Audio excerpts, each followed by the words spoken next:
girls, we're so glad that you've tuned in today for Braveheart Talks. We are in part 2 of our series, Reinventing Yourself in New Seasons. If you missed last week's episode, go back, tune in. It was fantastic. We talked all about how we move on from seasons of being familiar into the unknown and how we can trust God in the process. I'm excited, Emma, for today's one. We have titled today's one, Finding Confidence After Failure, because so many of us have gone through seasons of failure where we just feel like we're not getting things quite right. We feel like we're making mistakes. We are failing in certain areas of our lives. So I'm excited to jump in. Yeah. With that, let's start because Emma, I'd love to know some areas that you feel like maybe you failed in. Share me your failures. Every Makes me area. feel better about I think myself. there's not an area in life because I don't think there's an area that I haven't failed in. And that's just me thinking about it as you're saying it now, because I failed as a parent. I failed in my marriage. I failed in my ministry. Well, I can just give you a hug. I just need therapy. But yeah, and failure does take your confidence away. It really does take your confidence away. But it's failing is learning. Yeah. That's what it is. Yeah. So yeah, I failed. I mean, I've got 3 kids. If you've got more than one child, you fail epically with the first one. Yeah. You learn all your mistakes. You get a bit better with each one. My boys will all say Solomon had the best upbringing. By One. number 3, and I'm you like, kind of figured out. Yeah, he kind of probably did, because I just didn't I made all the mistakes, Yeah. with the first one or the first 2. And so, yeah, and then in ministry and life, I've made mistakes. Yeah. I've advised people wrongly. Yeah. I've quoted parts of the Bible that don't exist. I literally just made them up. Or I've jumbled, or I've squashed like 3 or 4 verses together thinking, oh, it's in the Bible somewhere, and it's completely out of context. Yeah. And then when I find out that I've done that, I am gutted. I am devastated. And I'm like, I gave somebody, I remember before sat-navs, when, and before iPhones, people would pull up to you alongside you in the street in the car and wind the window down and ask you for directions. And, I'd always be getting mixed up with my left and my right anyway. But they'd drive off, and then I'd think, Oops, I've done that wrong. No, I've given them completely, I've given them the wrong direction. I've sent them to the wrong place. So, I've done that in ministry. Yeah. Particularly in my younger years in ministry, and I've advised people, my heart's been right, but the wisdom has not been there. Yeah. And relationships as well. Yeah. The way I was early on in my marriage, Absolutely. Horrifies me to think back now. I failed. I had epic failures. So yeah, I failed. And do you know what? It's so refreshing to hear that, because we all, like you said, we all make mistakes. We all fail. But sometimes we put on a front that we don't. I think we're all in this comparison of like trying to get it right. But to hear people say like, I failed, I've got it wrong. And I love the way you kind of mentioned as well when you were younger, because I agree, when you're younger, there's something about you that feel like you know it all. Oh, absolutely. Like, I know how to do marriage. I've done a year. Yeah. I feel like I know how to, do you know what I mean? All of it. Yeah. And I actually agree. Like the older you get, kind of the more you go, oh gosh, I really didn't know what I was talking about then. I still don't know. The more I do life, the less I feel like I know. So, but you mentioned there about it does knock your confidence. And, if we're going to experience it, help the girls. Like, what do they do? Or what do you do to pick yourself up when you feel like, I got that wrong? Yeah, that is a great question, because you have to keep going. You cannot let a failure define who you are. So it's about not mistaking what happened to you for who you think you are. It's not pretending it didn't happen, glossing over it and trying to carry on. You can't pretend the thing didn't happen. You can't pretend the hurt didn't happen. It was a very real thing. Some people, might have lost their confidence from a failed relationship. And it's like, I was so bad in that relationship, or what happened to me was so bad that I just do not have the confidence to go back again. And I think we have to, first of all, we have to be gracious and allow ourselves to make mistakes, because life just has a way of happening and we're not always in control of it. So I think we have to acknowledge the not so good seasons as well as we acknowledge the good seasons. But remember that what happened to me is not who I am. I am not defined by that moment in my life. So I got it wrong in that relationship, but I'm not going to let that stop me from building a great relationship in my future. You know, maybe you have struggled in finances. Maybe you have, you know, got, I don't know, marks against your name, you know, credit cards taken away from you. You've been in trouble with the bank. You've gotten a whole heap of mess. But there's always a way of moving forward. And you have to say, don't let somebody label you as, oh yeah, you're terrible with money, aren't you? It's like, no, I had a bad season, but now I'm getting back in the saddle and I'm going to go again. And I think it's just that. It's just, I am not going to allow that one moment to define who I am. It happened to me, but there is a future. One mistake doesn't change who you are. Absolutely. It says in the Bible, doesn't it, about how a man will stumble several times, but he will not, you know, he will get back up again. And it's about that. It's about the response to the mistake. We're all going to make Brilliant. It's how we respond. And, you know, for me, it's one of humility. It's a humbling moment. Oh, I think God is forever humbling us, but it's a good thing to be You just humbled. want to stick your head in the ground, don't you? And be like, don't talk to me. Don't look at me. Don't speak to me. When I make a mistake on the platform on a Sunday, you'd be surprised how many people want to come and correct me. Wow. And I'm just like, oh, I don't, you know. Yeah. And we've got to have grace for each other. Like you said, like, you know, we're all on this journey and, you know, we're going to make, and I think if the mistake involves other people, the power in just an apology of just like I got that wrong. So I'm good. sorry. And you know what I mean? Like, and that's a great way to build your confidence back up again. Because the minute that you say, I am sorry, or, you know, it happened to me, but, and then you immediately, you begin to move on. Yeah. And that's what you've got to do. You cannot be the one who remains there. Yeah. And you mentioned confidence there. Like, Emma, you do come across and you've got confidence. And I think it's a great thing. But where does that confidence come from? Because I think women will look at you and think, she's so confident, she can get up on platform, she can speak, she can, you know, and for some people that will scare them. But where does your confidence, like where's the root of that? So I believe that we're all given confidence from God because we're made in his image and his likeness. And, you know, in old school, we used to call it Godfidence. It was like this. I brought Nathan a jumper saying that he's never worn it. Oh, Nathan, you should wear the jumper. Give it me. Because, I feel like I am the living, breathing testimony of that.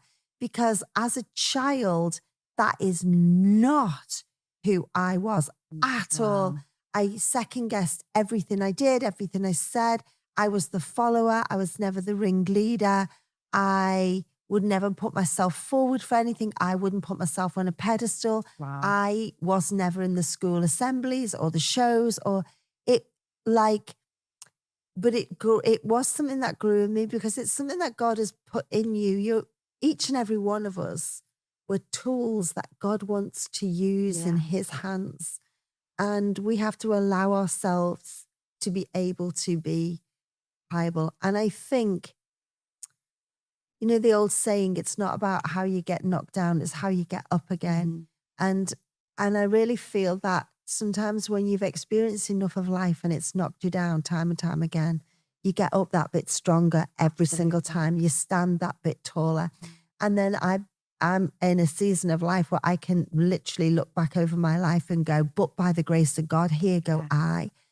And it's, you know, so God has been good to me. He's been gracious to me. He's been kind to me. That's where my confidence comes from. He's never let me down before. Why would he let me down in the future? He's always been there for me. Why would he ever leave me? He's never not loved me. I've always known and sensed his love. And so confidence is not being able to say, I will never fail. Yeah. But confidence is saying, even if I fail, I know that God is with me. Yeah. And God is able to clean up my failure. He's able to pick up my broken pieces. He's able to put me back together again in a way where I don't even look like I messed up and got it wrong. You know, the Bible talks about Shadrach, Meshach, and Abednego. They got thrown into the fiery furnace, and then that God was in the furnace with them. And then when they came out of the furnace, there's this beautiful passage of scripture, and it says, there was not even a smell of smoke on them. And I just think that's where my confidence has come from.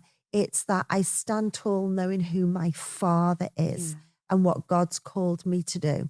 And that when I blunder my way through life and when I make mistakes or when things happen to me, God's able to bring me through those seasons with not even a hint of what I've been through on me. Yeah. I mean, that's incredible confidence. I love that scene in The Lion King where little Simba is trying to scare off the hyenas that are coming towards him, and he opens his mouth and it's like a roar, and the next time he opens his mouth there's this great big booming roar because his father Mufasa is stood right behind him.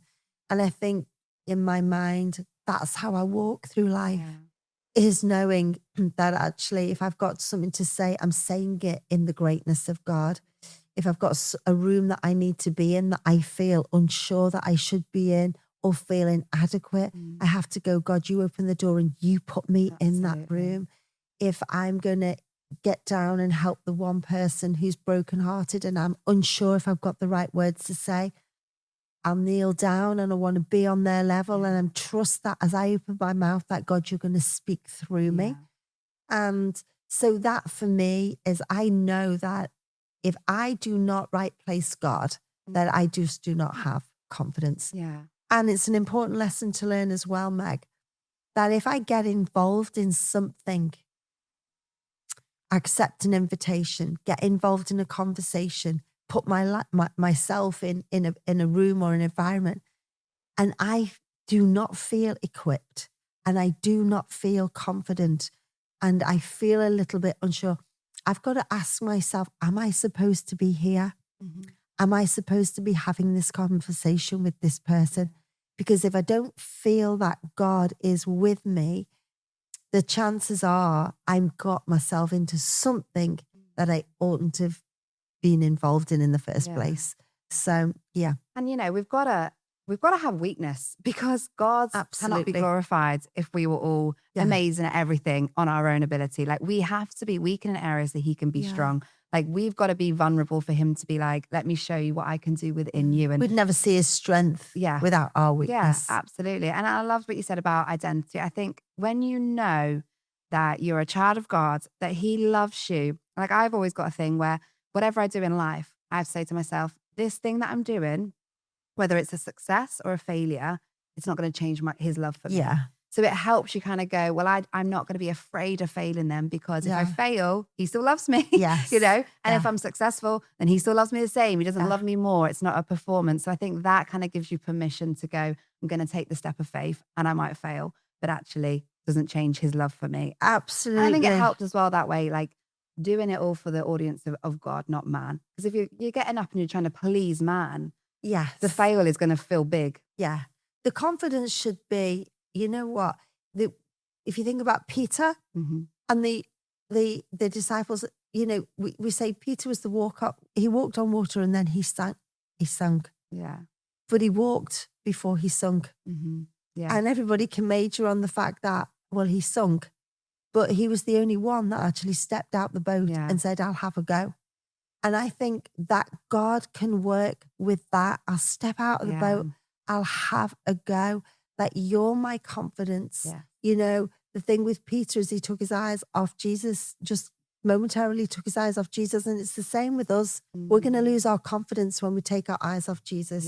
The minute we make it about me, about my performance, about what I can do, about what I'm good at or not good at, the minute I want to profile or elevate myself in some way, then guess what? We're not walking in a God confidence anymore and we are going to fail. But that it's just a beautiful thought that your confidence doesn't come from I did something and I didn't fail so I feel good about myself. Yeah. But your confidence comes from I'm going to attempt this, I'm going to have a go, I'm going to put myself out there, and even if I fail, I know my God is with me. Yeah, I love it. Yeah. Talk to the woman, because, a lot of us have made mistakes, and actually the byproduct of that sometimes is embarrassment or it's regret. Like, a lot of women are living in regret. Maybe it's regret over how they've parented, or maybe it's regret of how they've handled a relationship, or maybe it's a regret in a job decision. Maybe they feel embarrassed because they've done something and it's left them looking less than. And we like to be practical. So talk practically. What do they do then, to get that confidence back, like to move past embarrassment, move past regret? What can they practically do? Yeah, I think you change your language. That's the first thing you do. It's got a lot to do with the way you speak, and a lot to do with the way you speak about yourself. And we've visited this in previous podcasts where I've said, you have a habit of talking to yourself in a way you would never speak to anybody else. Sometimes we have a way of calling ourselves things and calling out the things we don't like about ourselves to ourselves. But you'd never say that to somebody else, but you will self-criticize a lot. So I think you really get your confidence back and you move past the embarrassment of, or the awkwardness of, when your language changes. It's something that happened to me. It's something that I went through. It is not who I am. Then asking yourself questions, revisit that season in a healthy way. Like, sometimes when we've been through something that we're ashamed of, we're embarrassed about, we cringe when we look back on that season of our life. So we kind of we want to block it out. We just put this bit of a sort of screen up in our mind where I'm not going to revisit that again. It's not good for me to revisit that. But I think there are healthy ways that you can revisit the past. And I think one of the things you have to do is celebrate who you were as that woman, because who you were then, right? She fought her way through that to become who you have become today. So the mistakes and the flaws, had I not made them, I wouldn't have struggled and fought to get it right, to become who I am today. And I'm still becoming. That's the most important thing, girls. You never arrive. No. You're always becoming. Yes. And so I'm not going to stay here where I am today. I'm going to become something else. So you revisit the past in a healthy way. Yeah. And ask yourself questions. What can I learn from that season? I will look back on seasons in my life and I can see where I reacted. I didn't respond. Yeah. And I should have thought about it. I should have taken a moment. Then I should have responded to a situation, but I didn't. I reacted. I went off like a firework. It lit something in me. But rather than cringy and being embarrassed about that, I can look back and go, okay, but I have learned now that when I'm riled or when I'm upset, I'm going to take this pause. I'm going to think before I open my mouth. Yeah. So revisit it in a healthy way and be kind the way you talk to yourself. Don't self-hate. It's like, stop saying you're a failure. You failed back then, but you are not a failure. Absolutely. And so revisit it in that healthy mindset and just say, what did I learn in that season? Did I learn how to be more patient? Did I learn, I can just look back on seasons of my life and think I should have been more generous. I was not. Or I was unkind then. I should not have been unkind. Or, do you know what I'm saying? Yeah. There are ways that we can look back in a healthy way and learn the lesson. Yeah. And I think you've mentioned this already, Emma, but I think practically, have people in your circle who are not boxing you to that mistake. If you're trying to move past a regret or an embarrassment or a mistake, you've got to speak that. But if everyone around you is keeping you boxed in it and reminding you of that mistake and not letting you move on, then that's not a healthy group of people. Yes. Get yourself around life-giving people who can encourage you for what's next and encourage you into the new. And, Yes, be that support as see well. what God is doing in you and not just see the Just see the mistake that was made by you. Yeah. Yeah. So yeah, because we have like, God always forgives us for the things we've done wrong. But there is always a consequence that we carry as well. Yeah. And the consequences are not something that God delivers us from. They're something that we have to work through. And so when people do hold you to your past, to the thing you did wrong, then you have to not really take that. You have to be able to detach yourself and go, yes, but I know that's not who I am. It's what I was. They haven't moved on, but I have. Yeah. Like, speak life to yourself. Yeah. Speak to yourself in a healthy way. Encourage yourself. Yeah, I love that. And I think to flip it, if we are Christ followers, then we should, those in our circle, if they make mistakes, because they will, let's extend the grace that, we would want in return. Let's be lovers. That's where you can shine your light of Jesus, because that's what's hard, but we are called to do that. So Emma, as we round this episode off, would you speak directly to the girls and just speak to those who maybe they're feeling quite low right now? They're feeling like, I've just made a mistake and I don't know how I'm going to bounce back and I've lost my hope. Like, speak directly to them, encourage them to get back up and, to strive for all that God's. Yeah, absolutely. Read your Bible. Yeah. And I say that not flippantly, but the Bible is a book written to flawed people about flawed people. I don't think there's a Bible character that their mistakes are not written about, and their mistakes are made and written about so that we can learn from. And you know what? Some of the people God used, like, think about the life of David. David, for all of his, for the mighty things God did in him and through him, he slayed Goliath. He won wars. It talks about how he slaughtered thousands upon thousands of Philistines. He was the greatest king Israel had ever had. And yet one of the things that we know him for most famously, tongue-tied, is David and Bathsheba. And that epic flaw, that epic fail that he had. He literally had this, pornographic moment where he looks at Bathsheba, has this moment of weakness.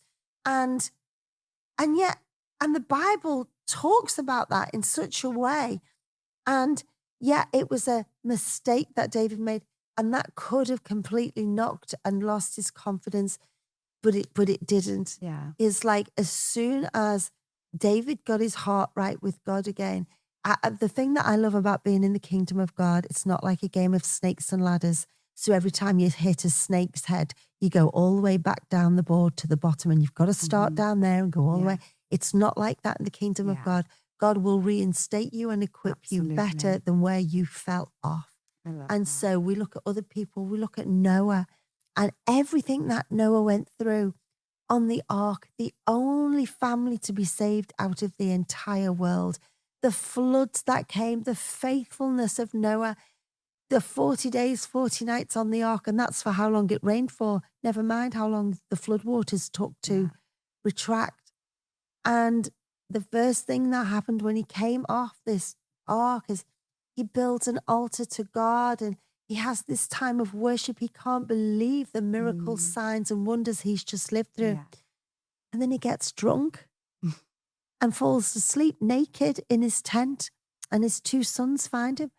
And out of all of the mighty things Noah did, we have to read about his nakedness and his drunken party life. And you look at that, but God is saying, because he made a mistake, he got it wrong, it could have knocked his confidence, but it didn't. It didn't. He got up again. He put himself right with me, and he went again. I think about the woman who was caught in the act of adultery. I mean, we read those words, but think about what that actually means.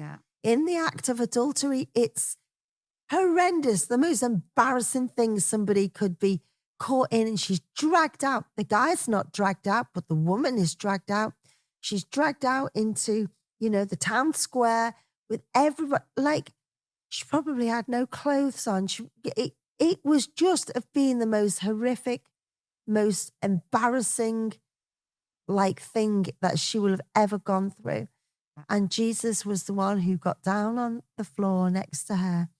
And he began to explain to all of us that actually you've caught her in the act of her sin, but there's not one of you that hasn't got a flawed life. There's not one of you that hasn't made a mistake. There's not one of you that hasn't done something wrong. And I think that's just Jesus's way of saying, look, I will find you where you're at. Absolutely. Don't let the mistake define you, but find your confidence in me. Like, the thing that I love most about a secure family unit is a father who the children have the confidence to go to dad and say, I made a mistake. Like, my dad's not going to roar at me and beat me and chuck me out the house. I'm going to probably be disciplined and there will be a consequence, but I can run back to my dad and I can tell him. And I think about Psalm 23, where David says, though I walk through the valley of the shadow of death, I will fear no evil. The valley of the shadow of death, it can mean literal death, but it can just mean a really difficult time in your life, a really difficult season. It could be that, like, I've done something, I've epically failed, I've epically messed up, I've lost my confidence. And the key word there is walk through. He didn't camp there. He didn't make his home there. He's like, what I'm going through is horrible, but I am going through it. Yeah. And I will come out the other side. I'm not pitching my tent. I'm not staying here. This valley feels like death, but I will keep walking until I come out the other side. And when I come out the other side, I'll have vision to see again. Yes. I'll have clarity in my mind and I will have a newfound God confidence. Wow. We end on that. God confidence. Yes. Get the jumpers. Yes. Get the jumpers. You know, we always say, don't we, our church, we're imperfect people following a perfect God. So true. Going to make mistakes. But thank you, Emma, for just speaking life and encouragement, because it's a real topic. We're all going to make mistakes. We're all going to get it wrong, but extend the same grace that God gives us. Yes. Have grace for yourself. So thank you. And girls, if you've enjoyed today, why don't you share it with someone in your world? We're all going through this life together. So help someone do it better with some wisdom. So share this podcast. If you've liked it, like it, subscribe it, comment. It really helps support the movement and the ministry as well. So we hope it blesses you. Next episode, we're going to look at all about the permission to evolve. But girls, I don't know if you've got your Braveheart conference ticket, because actually we're going to be looking all around the Royal Reset. So what better way to invest in yourself to grow your confidence than get your ticket?